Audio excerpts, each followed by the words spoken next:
یہ کسی دوسرے کا نقصان نہیں، یہ اپنا برباد کر رہے ہیں۔ اور جہاں اخلاق میں ہی آپ شرک توحید رہتے ہوئے ختم ہو جا سکتی ہے، آپ کی عزت ختم ہو جائے گی۔ آپ سے مراد بحیثیت موحد بننے سے کیا ہوتا ہے، لیکن اخلاق ایسی چیز ہے جو فتح کر لے گی دنیا کو اور سب موحد ہوں گے۔ سمجھے کہ نہیں سمجھا؟ اللہ کے نبی صلی اللہ علیہ وسلم توحید کے ایک سیکنڈ بھی 40 سال میں دعوت نہیں دی، ایک سیکنڈ بھی توحید کی طرف دعوت نہیں دی۔ سمجھا آپ نے؟ سن رہے ہیں؟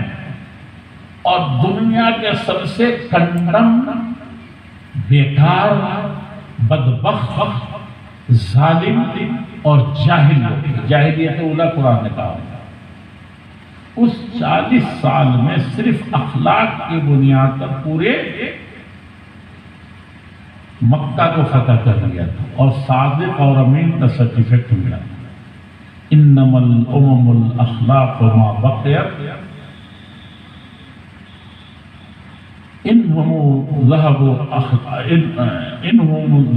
اخلاقهم ذہب۔ کہا کہ قومیں صرف اپنے اخلاق سے زندہ رہتی ہیں۔ جب تک اخلاقی قوت ہے تب تک اللہ رکھے گا، اخلاقی قوت گئی تو سب کھا دے گا، اجل۔ توحید کی امانت سینے میں تھی اور حنین میں سب کے پاؤں پڑ گئے۔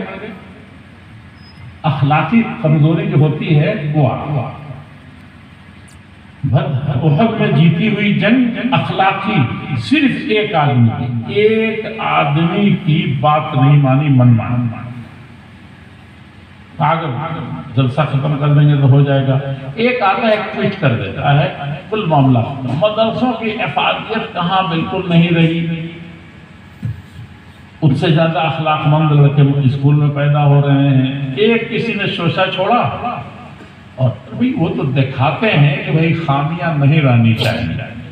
یہ بہت ہی بہترین چیز ہے جو دیکھنے میں اب آ رہی ہے، میں نے وہاں بھی دیکھا۔